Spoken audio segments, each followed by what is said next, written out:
So we're back here on the Duncan Duo show talking about the local real estate market with Mike Yates from Atlantic Bay Mortgage and Robert Johnson from our real estate team. The excitement in Seminole Heights. People are celebrating because the murderer has been captured. Yes. It was funny, I had a plan to talk about Seminole Heights a couple of weeks ago, and I was like, I'm gonna kind of shelve the topic of Seminole Heights because of what's going on, but now that he's caught, I wanted to spend a little bit of time talking about that neighborhood today because I think it's a neighborhood that I consider that area in West Tampa, I think are some of the best future appreciation potential and investment markets that we have in Tampa Bay. They're close proximity to everything, they're close to downtown, they're in transition, there's still good deals, the prices are still affordable, you can still find really nice homes under $200,000. There's a lot of really nice, cool, local restaurants and establishments. You've got Eulalie, you've got all the stuff along the river. We went to a place called the Hall last night for the first time, which I thought was really cool. I'd never been there before, and it was really neat, very trendy.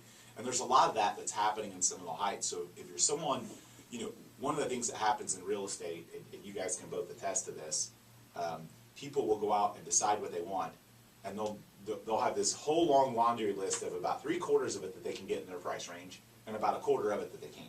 Like, how often do you guys, people have to make compromises? Right? Yeah, I always say you have to have your list that you have to have. You have to have your non-negotiables. So you need to figure out what's an actual non-negotiable, and then what can you really bend on. And I think that your non-negotiables are actually a lot smaller than you think. Something I wouldn't bend on is location, but when you're talking about Seminole Heights, Tampa Heights, Riverside Heights, I mean, you can go a couple blocks and you're still in a great location, but you're going to have a lot cheaper real estate. Well, so if you're flexible. Yeah, and I think that's one thing that I think I see that happens a lot are people like for a location, their purpose for selecting a location maybe because of the proximity to their work, their drive. In other words, they say, you know what, I want to be in South Tampa because it's a 15-minute drive to work.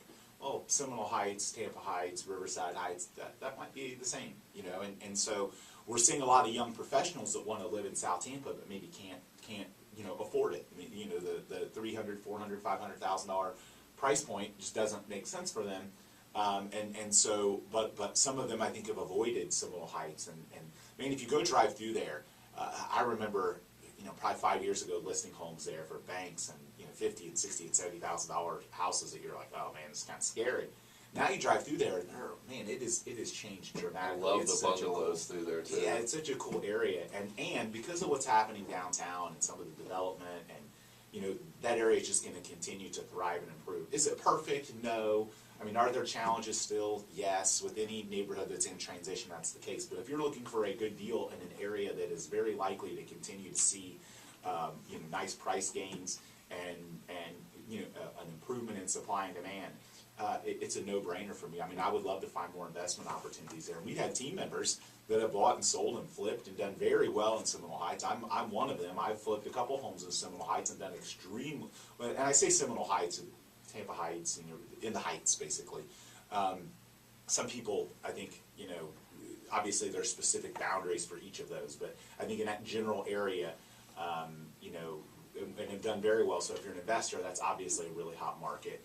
But one thing that's still a little lacking, which is why I think you don't see a lot of families moving there. The schools aren't as great as they are in other parts of town. But the likelihood of people living there are generally speaking people that are living there prior to their kids being school aged. I think that's a lot, or that are single, divorced, separated, older. I think you see a good mix of people, but you don't see a ton of families. Right. And I think that's probably the challenge that it has. But there are plenty of people that don't really want to live around families. Well, one of the issues with Seminole Heights is you're going to have bungalows, and they're not going to be South Tampa style bungalows. I mean, if you go to, so you're talking about size, okay? So yeah. Tampa Heights is going to have more of the Victorians. They're going to be larger. Seminole Heights is going to have the small bungalows that were built right around the time that Florida had the first real estate crash back in the 20s. So you're going to have these small homes that really, it's going to be hard for a mature family to live in them. Yeah. So. But one thing that I like, I mean, there's a couple restaurants that my wife and I drive over to go there that are unlike anything around, anywhere else.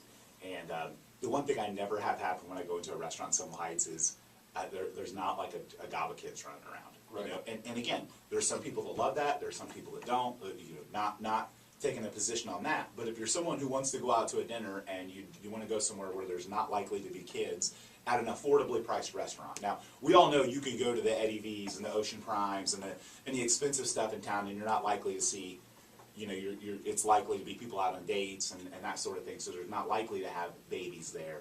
But at an affordable place, you know, there's a lot of that happens there. And I think there's people that are attracted to that. There's people that say, I want to live here because of that experience. Yeah, and you're talking about a lot of independent, locally run places, you know, Yes, Eddie V's, stuff like that. That's a It's national chain. chain. Yeah, So, in Seminole Heights, you've got all independent, like all Right. locally owned, operated type stuff. and that's one of the reasons why, you know, after this guy is captured and whatever, that everybody goes back there and supports these businesses, because those are locally run Yep.